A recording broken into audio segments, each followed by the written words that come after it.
Bismillah.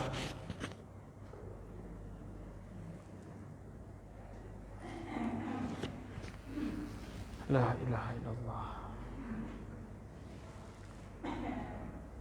Kita sampai jam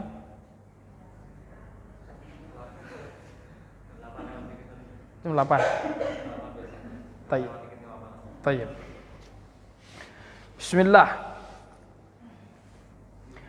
Bismillah walhamdulillah wassalatu wassalamu ala Rasulillah wa ala alihi wa ashabihi wa mawalah ma ba'du.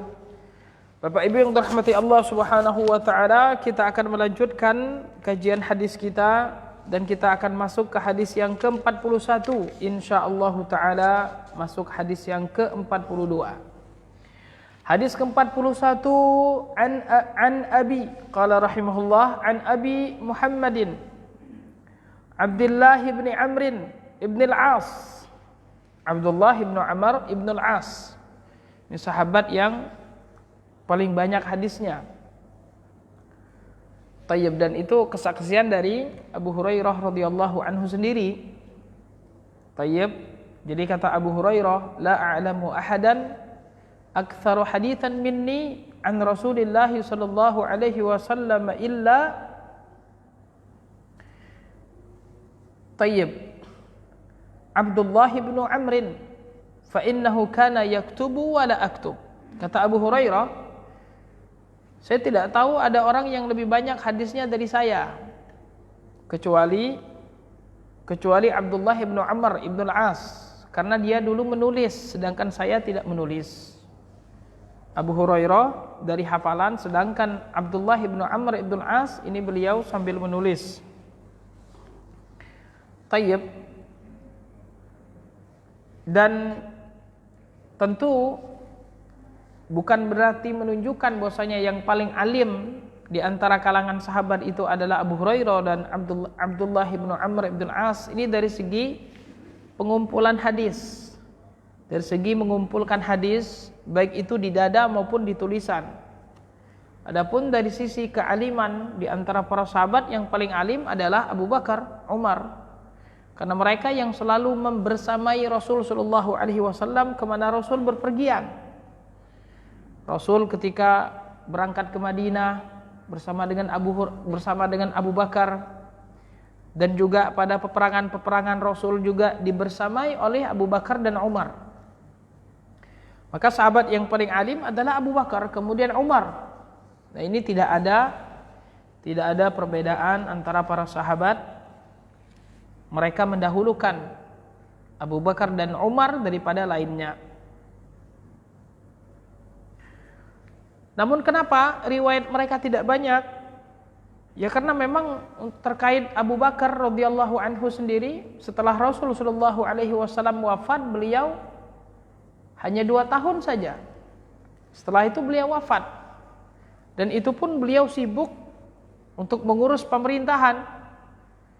Tayyib, memerangi orang-orang yang murtad, memerangi nabi palsu, memerangi orang-orang yang tidak mau membayar zakat dan lain sebagainya. Maka beliau disibukkan dengan pemerintahan sehingga memang tidak banyak hadis yang diriwayatkan melalui beliau. Namun memang ada para sahabat yang memang mereka fokus untuk mencatat ilmu dari Rasul, dan kemudian setelah Rasul wafat mereka menyampaikannya. Di antaranya adalah Abdullah ibn Amr ibn al-As dan juga Abu Hurairah. Qala Rasulullah sallallahu alaihi wasallam, la yu'minu ahadukum hatta yakuna hawahu tab'an lima ji'tu bih. Tidaklah sempurna iman kalian sampai kalian menjadikan hawa nafsu kalian, hawa nafsu kita, hawa nafsu seseorang, tab'an lima ji'tu bih, mengikuti apa yang datang dari Rasul sallallahu alaihi wasallam, yaitu syariatnya. Tidak sempurna iman kita sampai hawa nafsu kita yang mengikuti syariat Rasul, bukan syariat Rasul yang mengikuti hawa nafsu kita. Nah, ini penting ini. Jadi di sini dikatakan bahwasanya hawa nafsu kita itu tabaan, ngikut. Bukan kemudian dia yang mengomando syariat, bukan kemudian dia yang mengarahkan syariat, bukan dia kemudian yang menentukan bagaimana syariat Tetapi justru hawa nafsu kita, keinginan kita ini harus tunduk dengan syariat Nabi kita sallallahu alaihi wasallam. Maka dari itu para ulama menyebutkan, tayyib, ketika kita ingin hukum sesuatu, ini hukumnya apa, maka jangan tentukan hukumnya terlebih dahulu. Akan tetapi carikan terkait dalilnya. Karena tidak mungkin di dalam agama Islam itu tidak ada dalilnya, tidak mungkin. Tidak mungkin di dalam syariat Islam itu tidak ada dalilnya, itu tidak mungkin. Maka cari dalilnya, kemudian apa yang ditunjukkan oleh dalil, apa yang diputuskan oleh dalil, tayyib, dan tentu itu dari panduan para ulama. Tentu tidak bisa kita kemudian seawam seperti kita membuka Al-Quran, membuka hadis Rasul, kemudian kita menentukan sendiri hukumnya, tentu tidak. Pastinya kita membuka kitab-kitab para ulama, membuka dan melihat nukilan-nukilan dari para sahabat, adakah dari para tabi'in, adakah dari para tabi'in, dari imam yang 4, Imam Abu Hanifah, Imam Malik, Imam Syafi'i, dan Imam Ahmad, dan murid-murid mereka. Karena mereka yang paling pintar terhadap Al-Quran dan As-Sunnah. Tayyib, kalau sudah menjadi ijma' pada mereka, alhamdulillah. Kalau sudah menjadi keputusan, konsensus, alhamdulillah. Tapi kalau ada perbedaan antara mereka, maka di sini kita diuji. Kita diuji harus melihat pendapat mana yang lebih kuat, pendapat mana yang lebih dekat dengan kebenaran, pendapat mana yang lebih sesuai dengan maqasidus syariah, pendapat mana yang sesuai dengan tuntunan Nabi sallallahu alaihi wasallam secara umum. Jadi kita berdalil dulu baru kemudian meyakini sesuatu. Jangan meyakini sesuatu baru kemudian berdalil. Nah, kita akan rusak. Rusaknya umat ini dari sisi fitnah syubhat. Salah satu yang merusak umat adalah fitnah syubhat. Fitnah ada dua. Ada fitnah syubhat, ada fitnah syahwat. Syubhat ini adalah sesuatu yang memalingkan kita dari kebenaran. Maka salah satunya adalah memalingkan seseorang dari kebenaran. Seseorang itu terkadang dia meyakini sesuatu itu terlebih dahulu. Diyakini haram, diyakini halal, diyakininya boleh. Ketika sudah diyakini, baru kemudian dia mencari dalil sebagai penguat saja, sebagai legitimasi saja, sebagai nakut-nakutin orang saja. Kalau ditanya apa dalilnya, yang penting ada dalilnya. Ini kadang sebagian manusia, dia meyakini terlebih dahulu kemudian baru berdalil. Nah, ini salah. Kita yang dituntunkan oleh para ulama adalah berdalil terlebih dahulu, mencari dalilnya, mencari apa hukumnya, apa yang ditunjukkan oleh Al-Quran dan Sunnah, itu yang kemudian kita yakini, itu yang kemudian kita amalkan. Jangan kita kemudian beramal terlebih dahulu. Setelah kemudian ditanya oleh orang, ini amal ini benar enggak, amal ini benar enggak, kemudian baru kasak-kusuk mencari dalilnya. Ini salah. Dan ini kebanyakan yang terjadi. Kebanyakan yang terjadi pada umat ini kadang seperti itu. Dia kadang sudah terbiasa dengan kelakuan, dengan perbuatan, dengan suatu ritual, dengan suatu ibadah, dengan suatu kebiasaan yang dianggap ini mendekatkan diri kepada Allah, bahkan sudah mengakar menjadi budaya. Bahkan tayyib, ketika ada orang yang menanyakan ini apa dalilnya, apa dalil, baru kemudian kasak-kusuk nyari dalilnya. Nah, ini kebanyakan manusia kadang-kadang dimasuki oleh fitnah syahwat dari sisi dia meyakini terlebih dahulu baru kemudian dia mencari dalil. Nah, ini salah. Tuntunannya adalah kita berdalil terlebih dahulu baru kemudian kita meyakini apa yang ditunjukkan oleh dalil. Maka hawa nafsu kita harus tunduk kepada dalil, bukan dalil yang harus tunduk kepada hawa nafsu kita. Kebiasaan adat istiadat kita yang harus tunduk kepada Al-Quran dan As-Sunnah, bukan kemudian Al-Quran dan Sunnah kita pelintir. Berapa banyak orang sekarang berdalil untuk sebuah kebid'ahan, bahkan berdalil untuk sebuah yang di dalamnya terdapat kesyirikan, bahkan terdapat kekufuran, kadang berdalil dengan ayat Al-Quran, bahkan yang jelas-jelas itu adalah dosa maksiat yang dulu para ulama sepakat itu hukumnya riba, yang dulu para ulama sepakat itu hukumnya haram, sepakat. Tapi kemudian di zaman sekarang tidak ada yang tidak ada perbedaan pendapat. Semuanya sekarang ada-ada saja. Kalau ditanya ini apa hukumnya, ini perbedaan ulama, ini perbedaan para ulama. Sekarang tidak ada permasalahan, bahkan permasalahan yang dulu sudah jelas-jelas haramnya sekarang menjadi ikhtilaf seakan-akan. Tayyib. Dan dijelaskan kepada manusia ini ada perbedaan para ulama, terserah mau ikut yang mana. Nah ini fitnah syubhat. Fitnah syubhat. Dalil ini Bapak Ibu yang dirahmati Allah, ada dalil umum, ada dalil khusus. Ada dalil umum, ada dalil khusus. Tayyib. Dalil harus dikumpulkan semuanya. Dalil yang memang dia harus dipisahkan, dipisahkan. Dalil yang memang dia harus dikumpulkan, tidak boleh dipisahkan. Para ulama telah menjelaskan dalam ilmu usul fiqh bagaimana cara berdalil. Dijelaskan oleh para ulama bagaimana cara berdalil di dalam usul fiqh dan juga dalam qawaidul fiqhiyah. Ilmu usul fiqh, ilmu qawaidul fiqhiyah ini adalah ilmunya salaf, ilmunya ahlus sunnah wal jamaah. Subhanallah, kalau orang-orang mengikuti kaidah betul-betul kaidah para ulama, kalau mengikuti betul-betul kaidah para ulama, maka tayyib akan jarang atau mungkin tidak jarang kita akan menemukan pendapat-pendapat yang nyeleneh seperti di zaman sekarang.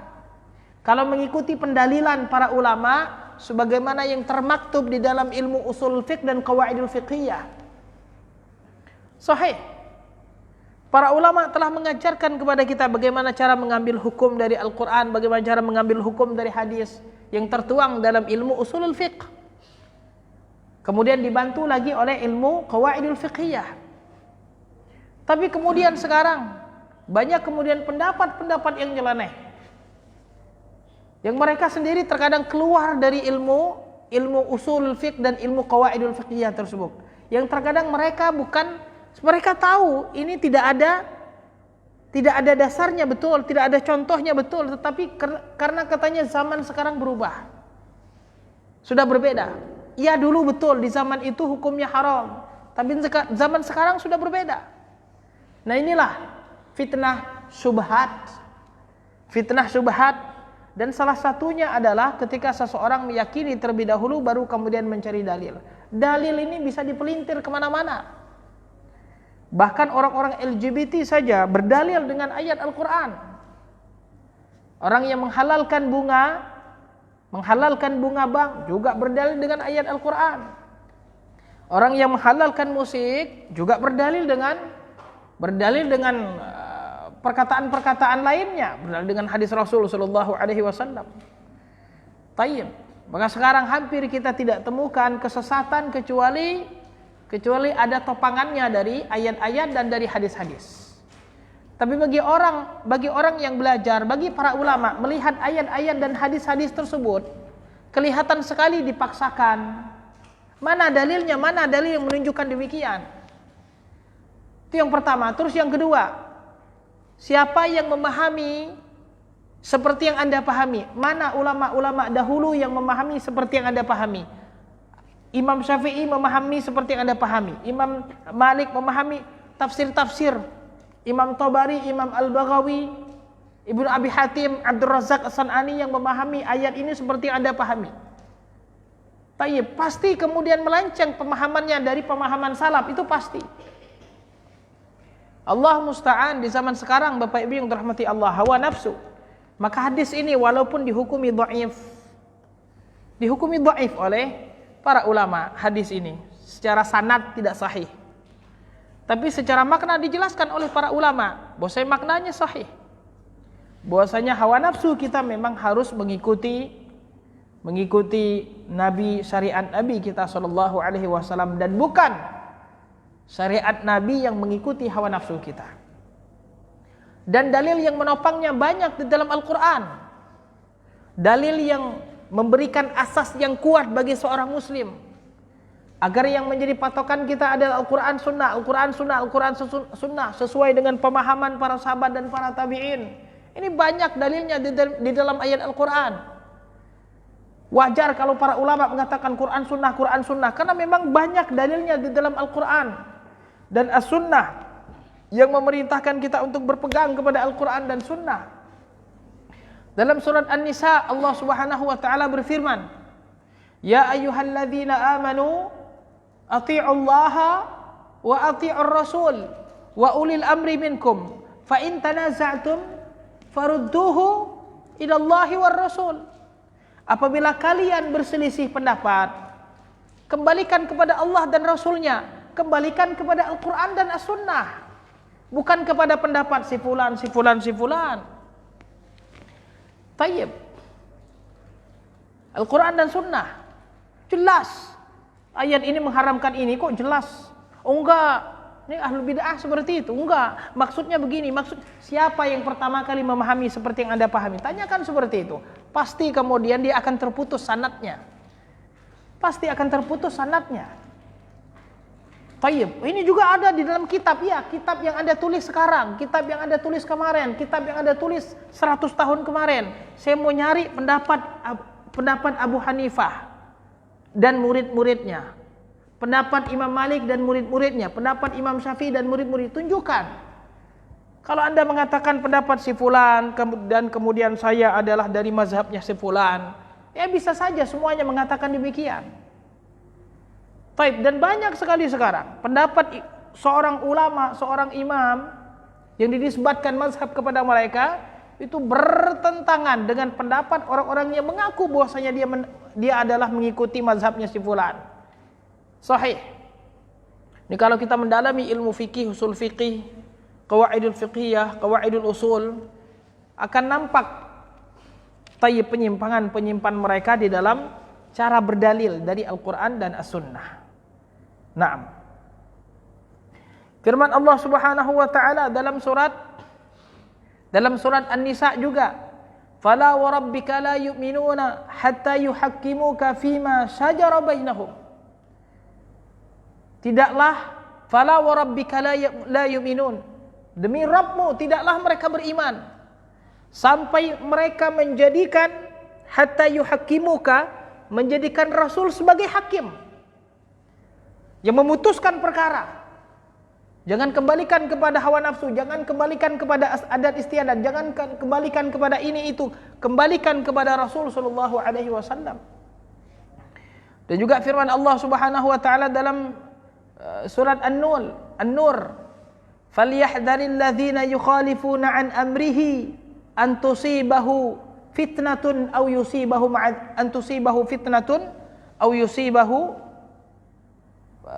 fala rabbika la falyahdharil ladzina yukhalifuna an amrihi an tusibahum fitnatun aw yusibahum adzabun alim." Falyahdhar, hendaklah hati-hati. Hati-hati yang mereka menyelisihi perkara Rasul. Menyelisihi perkara Rasul, mereka selisihi. Baik itu mereka menyelisihinya dengan sengaja atau tidak sengaja. Tapi dengan sengaja ini maksudnya adalah dengan sengaja, oh ini pendapat Rasul, saya beda pendapat. Atau dengan tidak sengaja, kadang tadi dengan takwil tadi.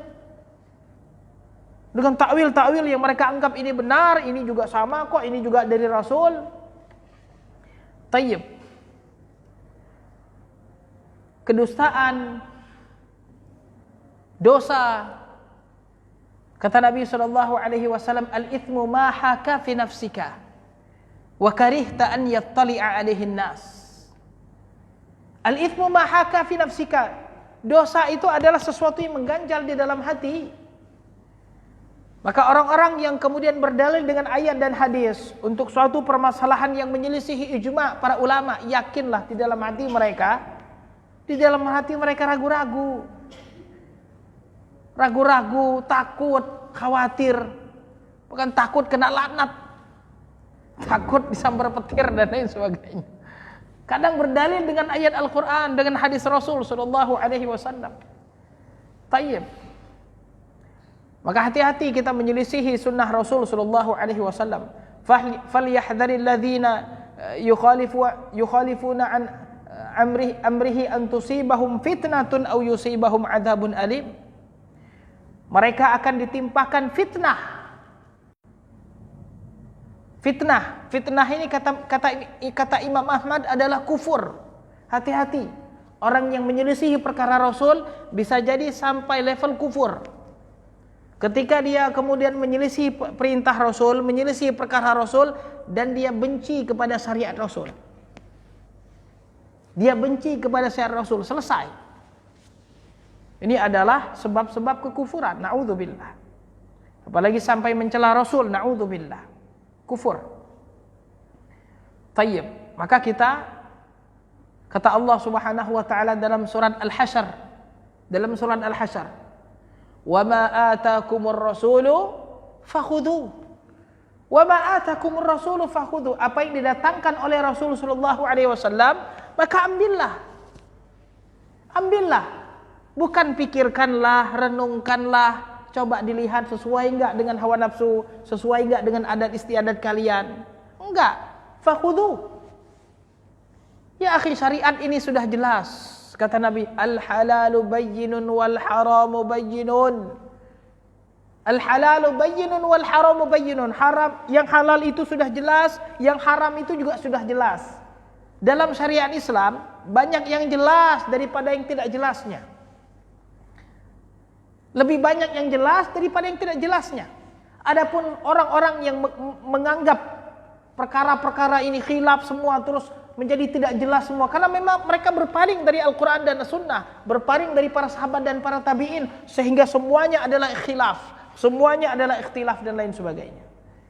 Al-halalu bayyinun wal haramu bayyinun. Ini hukum Islam pada dasarnya jelas. Wa bainahuma umurun mustabihat. Tetapi ada yang memang mustabihat. Kata para ulama, mustabihat ini sesuatu yang tidak jelas, bisa jadi kembali kepada kitanya, bukan kepada nasnya, kita yang kurang paham. Ulama ini paham, ulama itu tidak paham. Bukan masalah nasnya yang tidak jelas, tapi ulama yang ini tidak paham, ulama yang itu paham. Mustabihat. Tayyib. Ada yang kadang perkara yang memang mustabih bagi kitanya. Ini para ulama berpendapat ya, haram halal, haram halal. Maka yang selamatnya dalam hal ini apa yang harus kita lakukan? Lebih baik kita berlepas diri. Ini para ulama ini beda pendapat ini. Dia mengatakan haram, ada yang mengatakan halal. Mana yang selamat untuk kita lakukan, yang kita ambil? Ya kita tinggalkan. Ini justru yang menyelamatkan kita. Kata Nabi SAW, "Faman ittaqa syubhat, faman waqa'a fi syubhat, faqad waqa'a fil haram." Barang siapa yang jatuh kepada yang mustabih tadi, ya ini halal haram, ya udahlah kerjain. Maka kata Rasul, faqad waqa'a fil haram. Bisa jadi dia jatuh kepada yang haram beneran. Tayyib, kara'i yar'a haulal hima.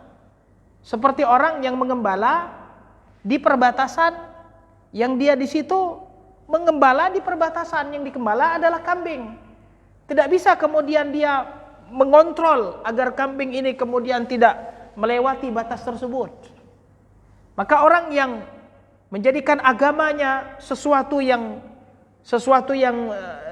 membahayakan, artinya dia menjadikan agamanya ini nomor sekian, menjadikan agamanya ini bukan prioritas, dia menjerumuskan dirinya kepada sesuatu yang tidak jelas. Para ulama beda pendapat ya akhi. Itu kalaupun itu yang Anda pahami, maka selamatnya adalah kita meninggalkan perkara yang para ulama beda pendapat tersebut. Ini para ulama haram, yang satu lagi halal. Tayyib. Maka yang selamatnya bagi kita adalah ya meninggalkan dua hal tersebut. Dan kita juga tidak darurat. Kalau darurat itu lain cerita. Kalau darurat perkara yang haram itu diperbolehkan. Tapi ini saya tidak darurat. Maka lebih baik saya menjaga diri saya dari perkara yang mustabih. Siapa tahu itu benar-benar haram. Kalau itu benar-benar haram, maka saya selamat. Kalaupun itu halal, maka saya sudah mendapat pahala wara'. Wara' itu adalah bentuk seseorang menjaga dirinya dari sesuatu yang membahayakan di akhirat. Wara'. Beda dengan zuhud. Kalau zuhud meninggalkan sesuatu yang tidak bermanfaat di akhirat, itu zuhud. Meninggalkan sesuatu yang tidak bermanfaat di akhirat, itu zuhud. kebanyakan harta, nggak ada manfaatnya untuk akhirat, ya udah sedekahkan, ada manfaatnya untuk akhirat. Tapi kalau wara, menjaga diri dari sesuatu yang membahayakan di akhirat. Ini para ulama beda pendapat, haram halal.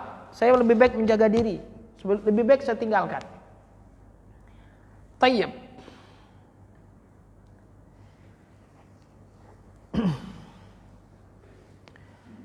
Dan banyak ayat-ayat Al-Quran yang memerintahkan agar kita kemudian berpegang kepada sunnah Nabi SAW. Memang tidak mudah Bapak Ibu yang dirahmati Allah. Banyak dari orang-orang sekarang yang menyelisihi perintah Nabi SAW. Nabi memerintahkan kita agar kita taat dan patuh kepada pemerintah kita. Ini wajib. Dan tidak boleh keluar dari pemerintah kita. Hukumnya haram kalau kita keluar dari pemerintah kita. Tidak boleh kita kemudian menjelek-jelekan pemerintah. Tidak boleh kita kemudian naik mimbar, berdiri di atas mimbar-mimbar yang mulia, yang seharusnya mengajarkan kepada umat. Al-Quran dan Sunnah ini justru mengajarkan umat membenci pemerintahnya. Apakah ada manfaatnya? Tidak ada manfaatnya. Yang ada hanya membuat fitnah. Anak-anak muda yang kemudian sudah timbul kebenciannya dengan pemerintah, yang tidak dibimbing dengan Al-Quran dan Sunnah, keluar kemudian membuat sesuatu yang tidak layak, bahkan kemudian anarkis dan lain sebagainya. Karena dari para sebagiannya ini dari para dai-dai yang memang membolehkan khuruj dari pemerintah. Ada dai-dai yang demikian. Nah, ini menyelisihi manhaj Ahlus Sunnah wal Jamaah. Menyelisihi sabda Nabi sallallahu alaihi wasallam. Nabi sallallahu alaihi wasallam, alal mar'il muslimi as-sam'u wa ta'ah. Tayyib, fima ahabba wa kariha. Wajib bagi setiap muslim dia mendengar dan taat fima ahabba wa kariha, pada sesuatu yang dia sukai atau tidak dia sukai. Wajib taat kita kepada pemerintah, walaupun itu kita tidak menyukainya. Tapi illa an yu'mara bi ma'siyatin, kecuali kalau dia memerintahkan untuk perkara maksiat. Fa in umira bi ma'siyatin fala sam'a wala ta'ah. Kalau dia memerintahkan maksiat, tidak ada ketaatan kepadanya. Tayyib. Jelas. Kita wajib taat kepada pemerintah. Dan tidak boleh kita kemudian menasihati pemerintah dengan cara orang-orang barat, seperti demo dan lain sebagainya. Ini cara-cara orang barat. Walaupun diizinkan pemerintah. Pemerintah membolehkan bunga bank. Tapi kita yakin bunga bank itu hukumnya haram. Tapi apakah kemudian pemerintah membolehkan, kita katakan ya boleh karena dibolehkan oleh pemerintah? Tayyib. Pemerintah membolehkan demo, apakah kemudian kita juga? Bukan demikian cara menasihati di dalam Islam. Tayyib. Dalam surat Thaha, Allah Subhanahu wa taala memerintahkan kepada Nabi Musa dan Nabi Harun untuk menasihati Firaun. Kata Allah Subhanahu wa taala, "Idhhaba ila fir'auna innahu tagha." Pergilah engkau kepada kalian berdua kepada Firaun, sesungguhnya dia tagha, melampaui batas. Firaun mengaku Tuhan. Pemerintah kita tidak ada yang sekejam Firaun. Tidak ada yang sesadis Hajjaj. Sesadis Hajjaj ini, ada para sahabat yang masih hidup di zaman Hajjaj. Tidak ada sahabat yang memerintahkan untuk keluar saja kalian dari Hajjaj. Perangi Hajjaj. Hajjaj ini terkenal dengan safah. Orang-orang habis dibunuh sama Hajjaj. Tayyib. Allah memerintahkan kepada Nabi Musa dan Nabi Harun, idhhaba ila fir'auna innahu tagha faqula lahu qawlan layyina. Katakanlah kepada Firaun qawlan layyina, perkataan yang lembut. Demikian cara menasihati Firaun. Tayyib. Maka tidaklah kita kemudian membalas perilaku seseorang dengan keburukan, tidak demikian. Sahih, apalagi yang namanya pemerintah. Ini adalah hasil yang jelas-jelas. Bukankah anggota DPR itu juga dulu kita yang milih? Ya salah kita dulu, kenapa milih pelawak dan lain sebagainya. Sahih. Ya salah kita dulu. Nah ini hukuman dari Allah subhanahu wa ta'ala. Hukuman dari Allah. Hukuman dari Allah itu jangan dibalas dengan pedang. Jangan dibalas dengan memberontak. Hukuman dari Allah subhanahu wa ta'ala harus dibalas dengan taubat. Taubat kita kepada Allah subhanahu wa ta'ala. Kembali kita kepada Allah subhanahu wa ta'ala. Istighfar kita atas dosa-dosa yang telah kita lakukan. Dan jangan ulangi lagi. Saya salah kita kemudian. Kita dulu yang milih. Kemudian mereka yang berkelakuan demikian.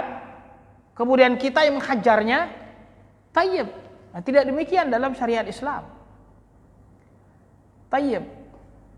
Apalagi kemudian ada darah yang demo ini tidak ada dalam kamusnya dalam syariat Islam, Bapak Ibu yang dirahmati Allah. Dan apa yang terjadi dari demo ini sudah jelas-jelas dari tahun ke tahun. Tayyib. Apalagi yang demo anak-anak muda. Tayyib. Paling Allah musta'an. Allah musta'an. Allah musta'an. Tayyib. Nah ini salah satu sebabnya kita kemudian berpaling dari sunnah Nabi SAW. Berpaling kita dari sunnah Nabi SAW. Akhirnya kita kemudian wajar. Waman ya'sillaha wa rasulahu. Barang siapa yang menyelisihi, bermaksiat kepada Allah dan Rasulnya, faqad dhalla dhalalan mubina, maka sungguh dia telah sesat, kesesatan yang jelas, kesesatan yang nyata. Ini ada tuntunan dari Rasul sallallahu alaihi wasallam bagaimana muamalah kita seharusnya dengan pemerintah. Ada tuntunannya di dalam Al-Qur'an dan sunnah Rasul. Justru kita menyelisihinya, ya kita sesat. Tayyib. Ada tuntunan terkait ekonomi syariah, kita justru memakai ekonomi barat. Ada tuntunan cara mendidik anak, kita malah memilih cara pendidikan barat. Ya wajar kita kemudian diuji, dihukum. Tayyib. Allah subhanahu wa ta'ala berfirman, wa ma asabakum min musibatin fabima kasabat aydikum. Tidaklah ada musibah yang menimpa kalian kecuali atas kelakuan kalian sendiri. Tayyib. Wa ya'fu an katsir. Banyak yang Allah maafkan atas dosa-dosa kita. Banyak yang Allah maafkan atas dosa-dosa kita. Kalau Allah mau mengazab atas semua dosa-dosa kita, maka tidak ada yang tersisa di atas muka bumi ini. Tayyib. Maka Bapak Ibu yang dirahmati Allah subhanahu wa ta'ala, tidak ada pilihan lain kita untuk hidup bahagia di dunia dan di akhirat kecuali dengan kembali kepada sunnah Rasul sallallahu alaihi wasallam, kepada syariat Allah subhanahu wa ta'ala. Barakallahu fikum. Ini kita tanya jawab atau gimana, Bu?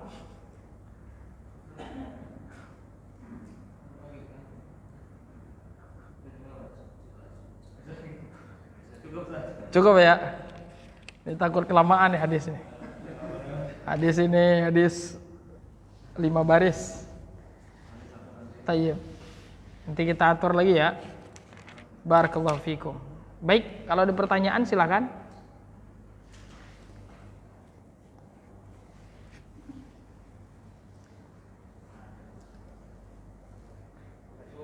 Barakallahu fikum. Tidak ada? Kita cukupkan sampai di sini.